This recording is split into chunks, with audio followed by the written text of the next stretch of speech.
A political economic pact for collective colonial security, the Alliance is the central galactic institution of human society. The Alliance gained associate membership to the Citadel Council in 2165 and assumed leadership in 2183, with former Ambassador Donald Udina presiding. Many species regard humanity as a rogue race, and its 2183 victory following the attack on Eden Prime as a brutal and calculated sacrifice of its military rivals. Humans allegedly leveraged military victory into a political one, carving associate membership out of the violently depopulated Council. Because of the human Spectre Shepard's pivotal role in saving the Council, many analysts conclude several humans will be made candidates for Spectre status, further solidifying the human contribution to galactic peace. By achieving in decades what others waited centuries to receive, especially after so bloody a conflict, humans have guaranteed themselves deep hostility and fear throughout the galaxy. Originally an asteroid rich in element zero, Omega was briefly mined by the Protheans, who eventually abandoned it due to its thick, impenetrable crust. Thousands of years later, nature did what even the Protheans could not. A collision with another asteroid broke Omega in half, exposing its trove of element zero for easy mining. A rush ensued as corporations and private individuals tried to strike it rich on Omega, and thieves and outlaws followed in their wake. As space became tight, construction of processing facilities extended vertically from the asteroid, creating Omega's jellyfish-like silhouette. To prevent future collisions, the station is ringed with enormous mass-effect field generators that redirect incoming debris. Today, Omega is a major hub of narcotics, weapons, and EZO trafficking, without even a pretense of civilian government or military control. Only mercenary groups have been able to instill a limited order. The most ruthless is an Asari syndicate run by the notorious Arya T'Loak. Freedom's Progress colony was once a typical Alliance settlement, but following complete communications blackout and its apparent destruction, is now a lightning rod for anxiety and dread in the galactic human community. The communications blackout followed an upgrade of the colony's small military force, supplemented by mechs and security drones, with high-powered, tower-mounted Guardian lasers. Colonists complained about construction cost overruns, delays, noise, and damage to the local environment. They also feared the defense array could be seen as provocative to their world's neighbors. Such fears may not have been baseless. Authorities have still offered no explanation for the communications blackout, fueling rumors of plagues, natural disasters, or a cult-inspired mass suicide. Located in strategically insignificant space, Freedom's Progress colony had once offered residents spectacular rainbows, lush marshlands, and stunning mountain ranges. Its potential as an agricultural settlement and tourism wonderland rivaled that of any Alliance colony.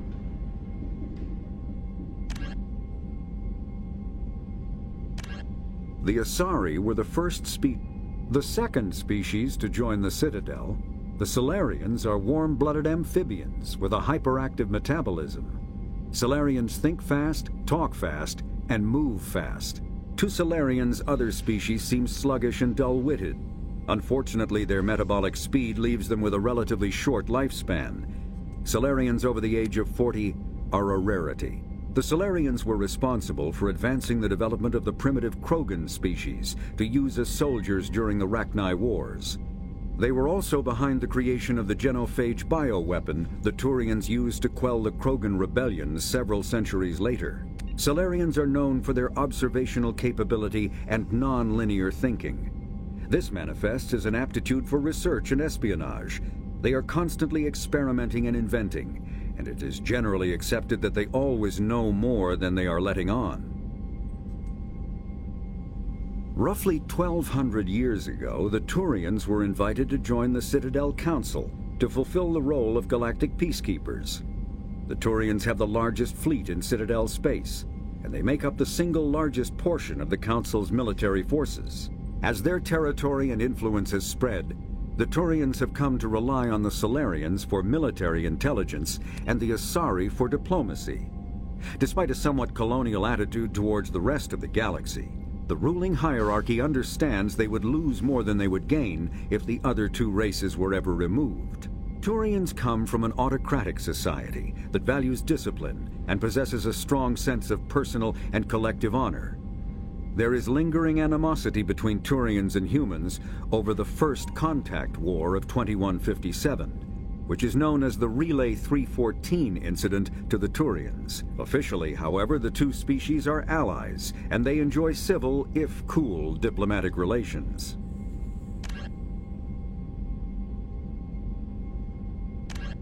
"50,000 years ago, the Protheans were the only spacefaring species in the galaxy. They vanished in a swift galactic extinction. Only the legacy of their empire remains. They are believed to have built the mass relays and the Citadel, which have allowed numerous species to explore and expand throughout the galaxy. Prothean ruins are found on worlds across the galaxy. While surprisingly intact for their age, functioning examples of Prothean paleotechnology are rare. Time and generations of looters have picked their dead cities and derelict stations clean. Some believe the Protheans meddled in the evolution of younger races. The Hanar homeworld of Kadje, for example, shows clear evidence of former Prothean occupation. The presence of a former Prothean observation post on Mars has caused a rebirth of interventionary evolutionists among humans. These individuals believe the god myths of ancient civilizations are misremembered encounters with aliens.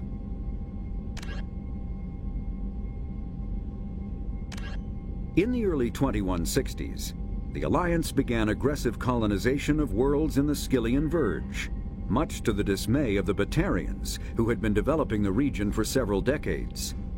In 2171, the Batarians petitioned the Council to declare the Verge a zone of Batarian interest. The Council refused, however, declaring unsettled worlds in the region open to human colonization.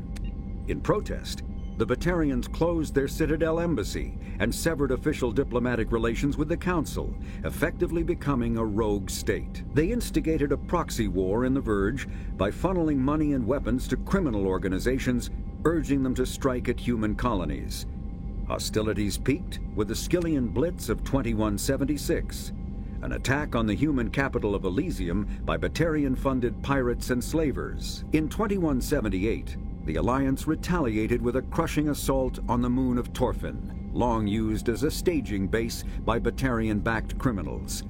In the aftermath, the Batarians retreated into their own systems and are now rarely seen in Citadel space.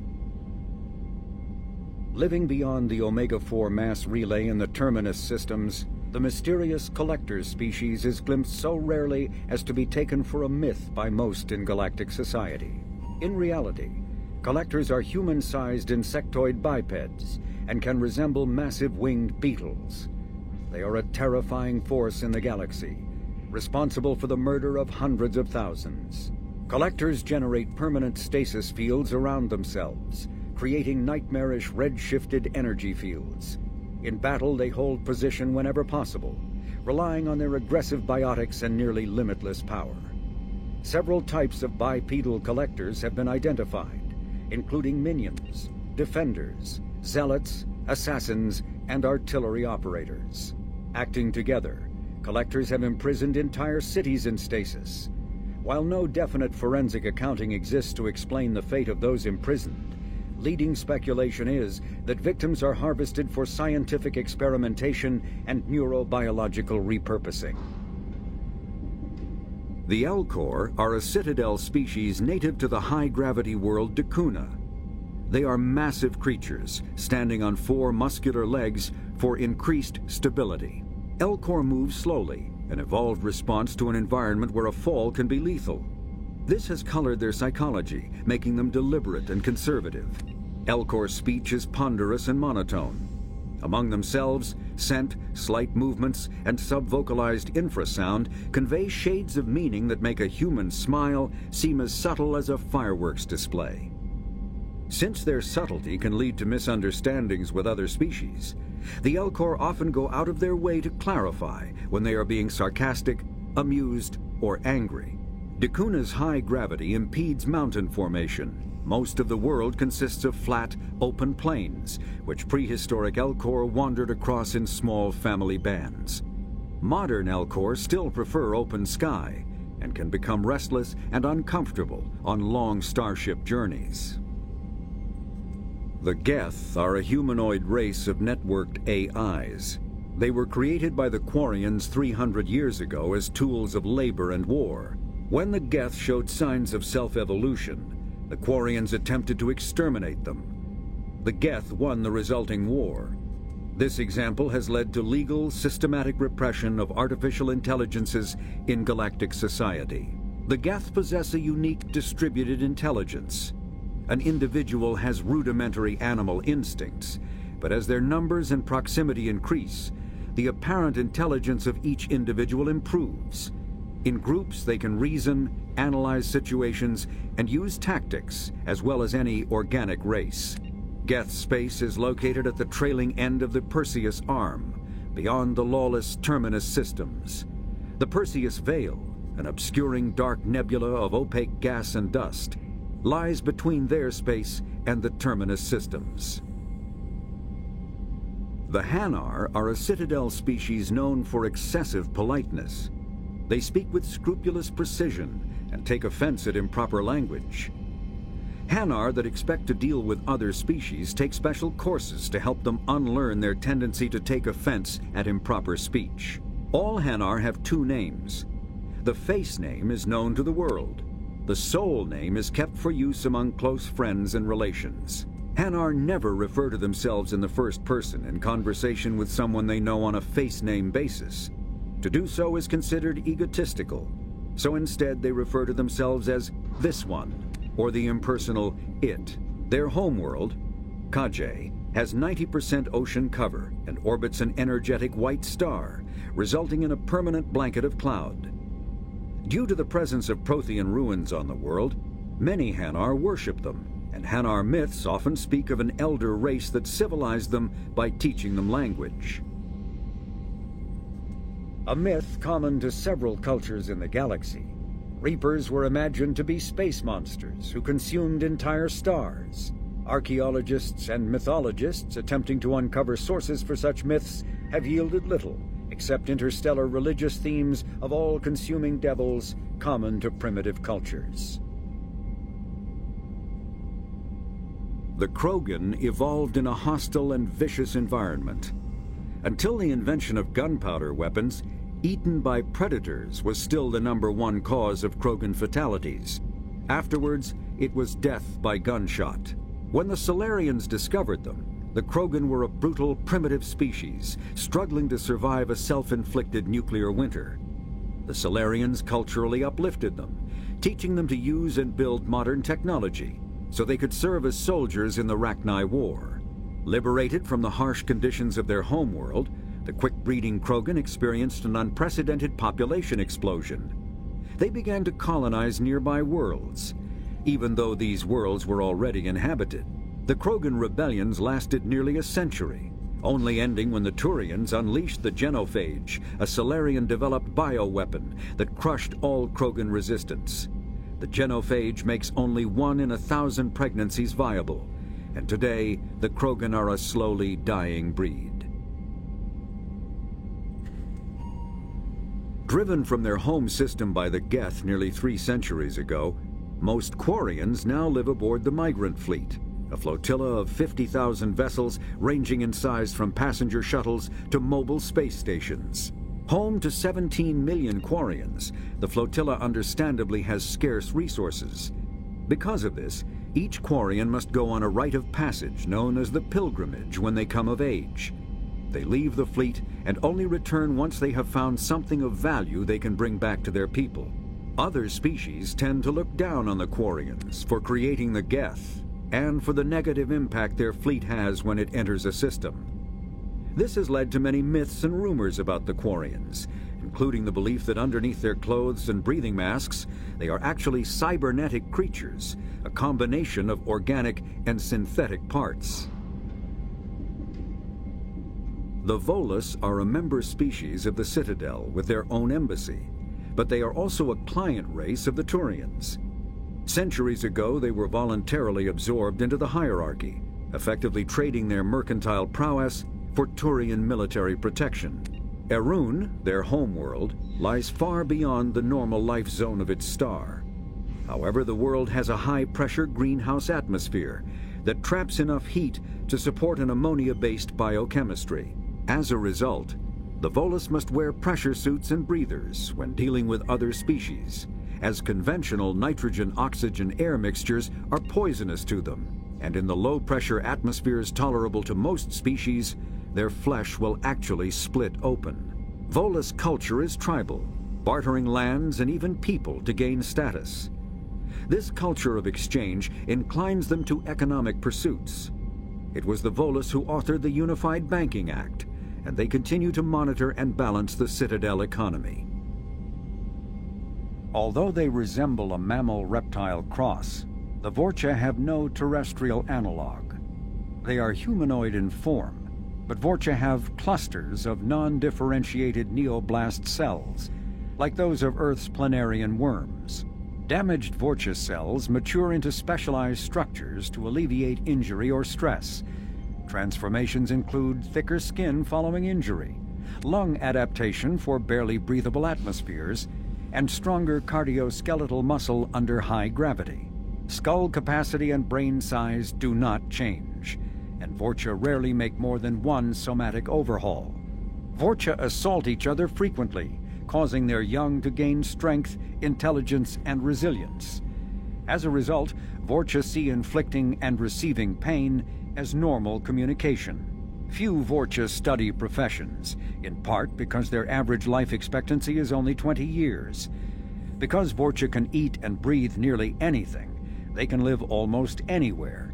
But racism prevents them from integrating into most societies that dismiss them as vermin. They have few employment options beyond Krogan mercenary bands.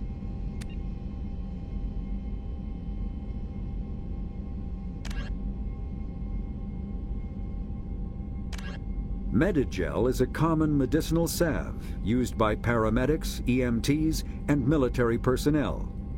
It combines several useful applications: a local anesthetic, disinfectant, and clotting agent all in one. Once applied, the gel is designed to grip tight to flesh until subjected to a frequency of ultrasound. It is sealable against liquids, most notably blood, as well as contaminants and gases. The gel is a genetically engineered bioplasm created by the CERTA Foundation, a medical technology megacorp based on Earth. Technically, Medigel violates Council laws against genetic engineering, but to date, it has proved far too useful to ban.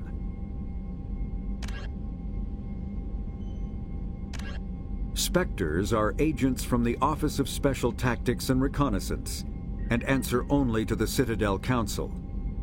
They are elite military operatives, granted the authority to deal with threats to peace and stability in whatever way they deem necessary. They operate independently or in groups of 2 or 3. Some are empathetic peacekeepers, resolving disputes through diplomacy. Others are cold-blooded assassins, ruthlessly dispatching problem individuals. All get the job done one way or another, often operating outside the bounds of galactic law. The Spectres were founded after the Solarians joined the Council. For many years they operated in secrecy as backroom problem solvers. Only after the Krogan rebellions did their activities become publicized. Assignment of a Spectre is less contentious than a military deployment, but makes it clear that the Council is concerned about a situation.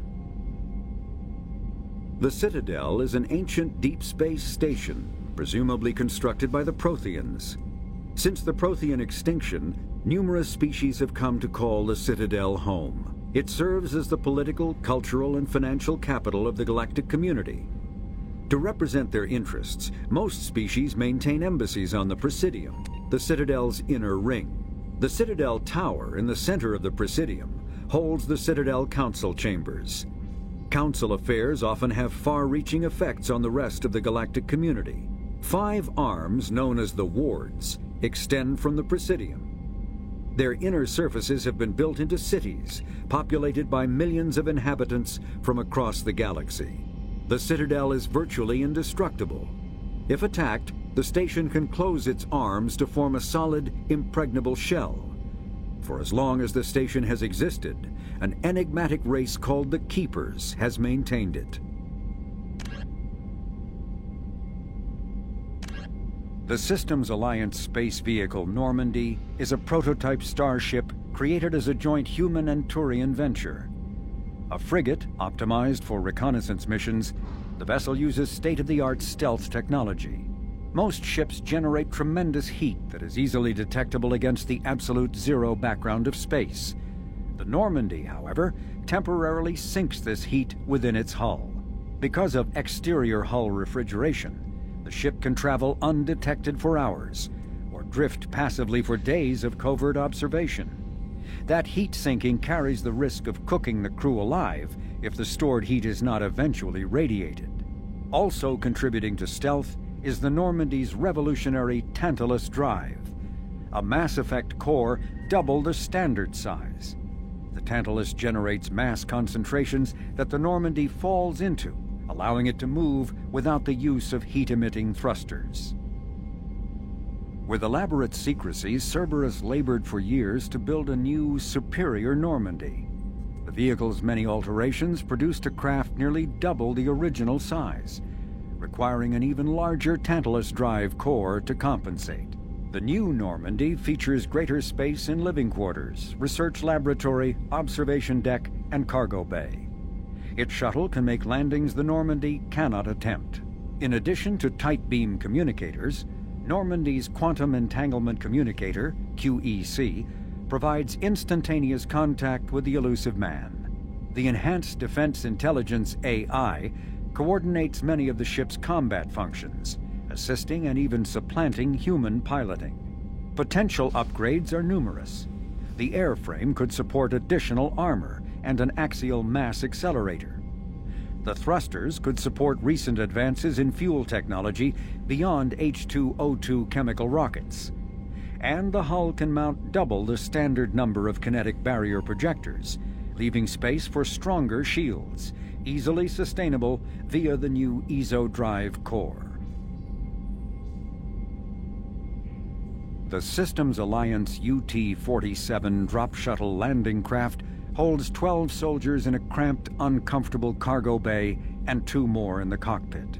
Officially named the Kodiak, the drop shuttle is better known to Alliance Marines as the Combat Cockroach due to its appearance and durability. The vehicle's robust environmental sealant technology exposes few vulnerable parts to the elements. First tested in the sulfuric acid clouds and extreme temperatures of Venus, the Kodiak can land in hard vacuum, high pressure, and temperatures from near absolute zero to over 900 degrees Celsius. A true contragravitic vehicle, the Kodiak's substantial Element Zero core allows flight by entirely countering the vehicle's mass. Its small thrusters are for directional control only, so if the mass effect field fails, the vehicle becomes a proverbial 3 million credit coffin. The unarmed shuttle forgoes weaponry space for active masking, electronic countermeasures, and a robust kinetic barrier system, ideal for dropping troops undetected.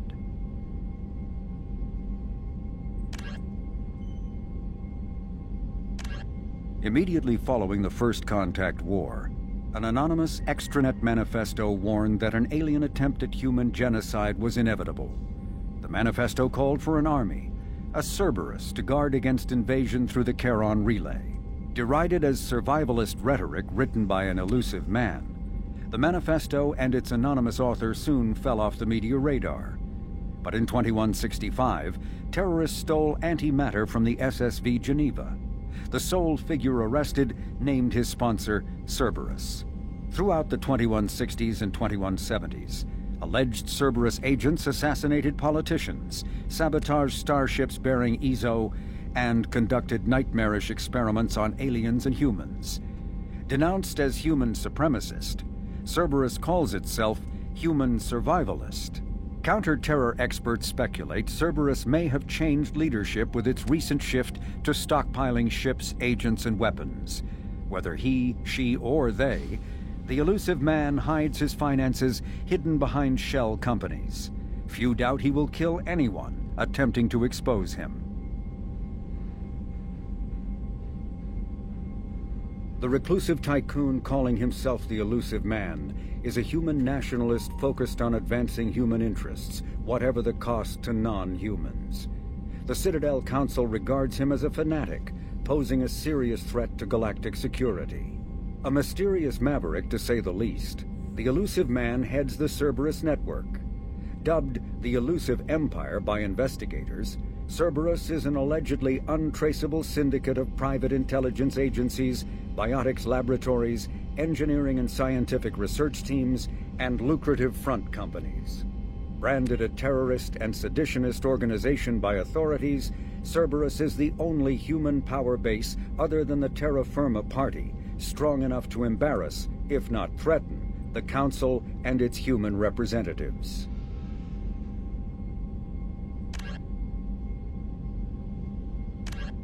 Biotics is the ability of rare individuals to manipulate dark energy and create mass effect fields through the use of electrical impulses from the brain. Intense training and surgically implanted amplifiers are necessary for a biotic to produce mass effect fields powerful enough for practical use. The relative strength of biotic abilities varies greatly among species and with each individual. There are 3 branches of biotics. Telekinesis uses mass-lowering fields to levitate or impel objects. Mass-raising kinetic fields are used to block or pin objects.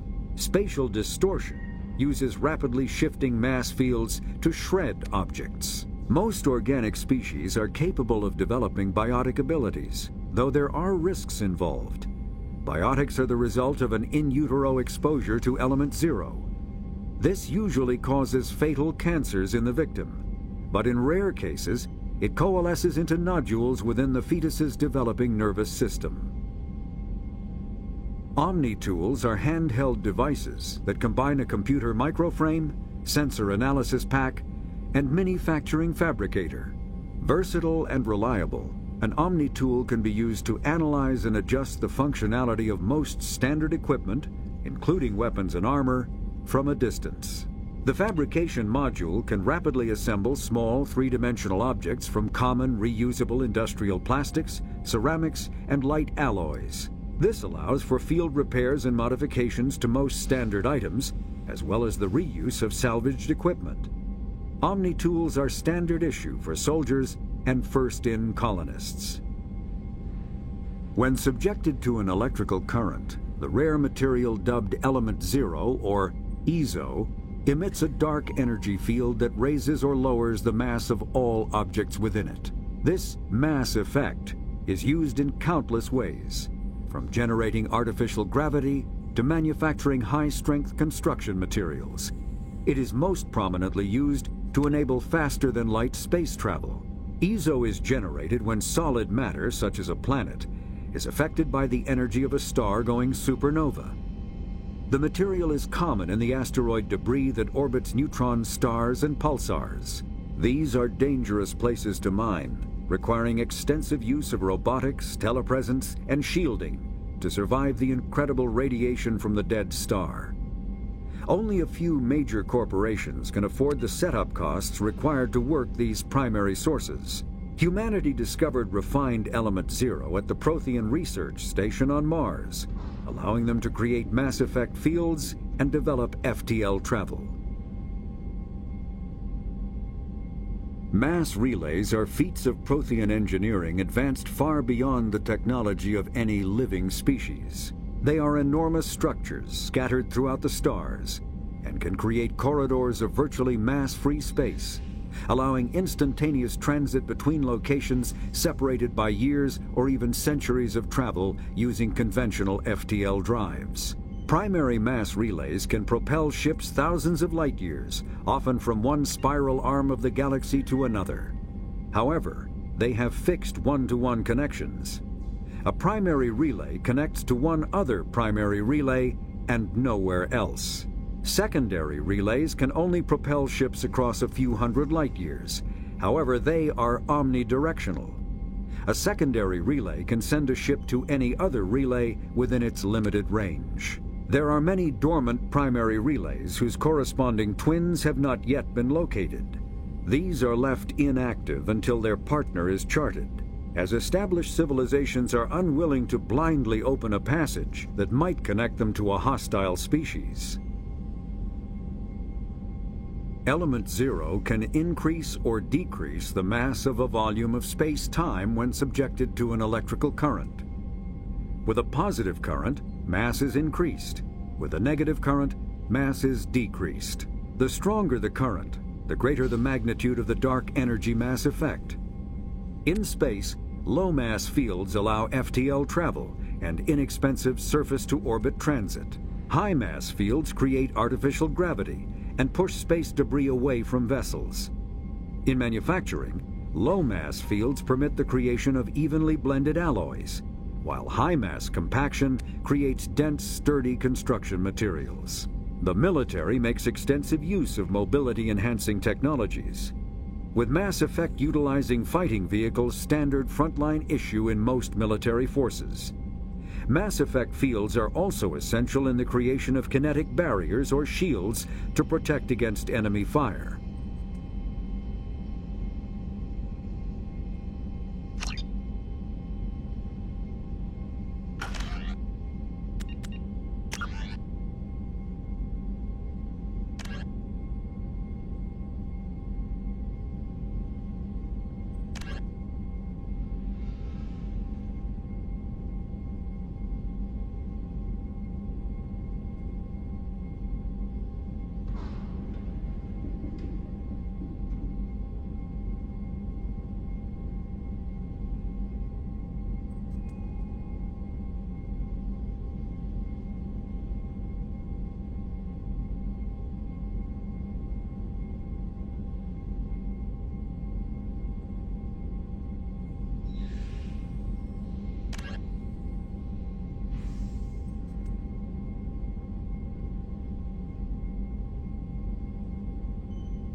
What's this area of the ship? This is the Normandy's technical lab, where you can investigate new research upgrades that will improve ship or team performance. All upgrades can be developed in the Normandy's lab, provided you have acquired the necessary resources. You can find these resources by scanning planets or searching while on missions.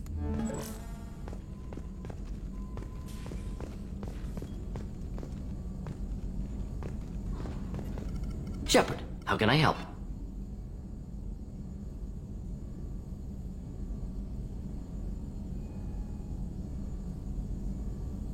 Is the lab working well for you? Quite satisfactory. Found a few surveillance bugs. Destroyed most of them. Returned expensive one to Miranda. Nothing unexpected. Just need more samples. More collector data, tissue samples, anything you can get, I can use. Find new tech.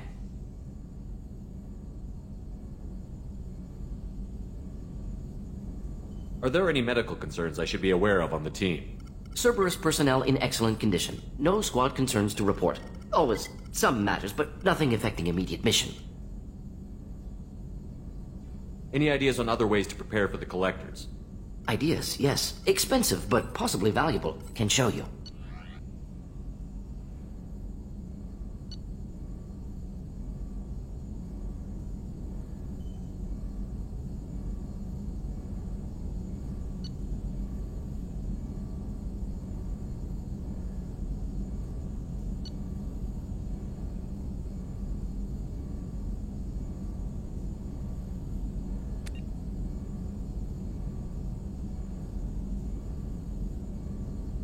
Let me know if upgrades seem feasible. Can install them whenever you like. Have you got a minute to talk? Of course. Plague on Omega dealt with. Plenty of time to analyze collector intelligence. Impressive laboratory setup. Missed working for operations with a budget. AI in particular. Very helpful. Best setup I've seen since work with Special Tasks Group.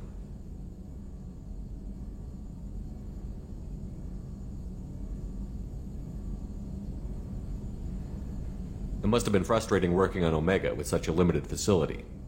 No, loved it. Limited facility presents challenge. Save greatest number of people using limited resources. Security threats, gangs, mercenary groups add additional difficulty. Quite enjoyable. Plague stretched abilities to limit. Couldn't have asked for more. Also, enjoy. Saving people, of course. Helping the helpless, greater good, all that too. Nice. Retirement after SDG work complete. Tell me more about the Solarian Special Task Group. Respected organization. Clandestine. Handles difficult assignments with limited oversight. Recon, analysis, occasional wet work. Identify problems, have neutralization options ready should need arise. Model for Council Spectres based on Special Tasks Group. Very similar. Similar in what way? Solarians lack numbers, brute strength, military prowess, have to rely upon stealth, intelligence. Agents trusted, given wide operative freedom. Spectres similar. Given goal, told to accomplish. Better, funded, of course. Didn't have to buy our own weapons. Is your assistant Daniel settling in all right? Quite well. Safe and secure. Neighborhood mostly quiet with Plague gone. Left him the security mechs just in case. Can't be too careful. Also tired of mechs. Noisy. Never used them in STG. You said you were in the Special Tasks Group. What kind of research were you doing?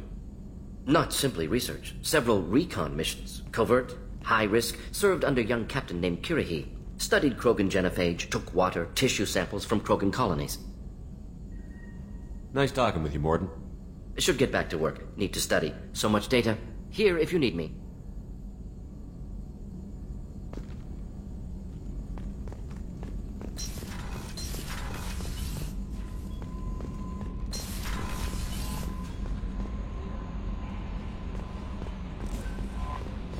Commander, you've received a new message at your private terminal.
Morden's psych profile warned of hyper behavior, but he is like a hamster on coffee. He's going to be a very productive member of the team. Anyway, how may I help you, Commander? Is there anything I should know? Nothing right now. Anything else, Commander? That'll be all. I'll be here if you need anything.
No messages for you, Commander.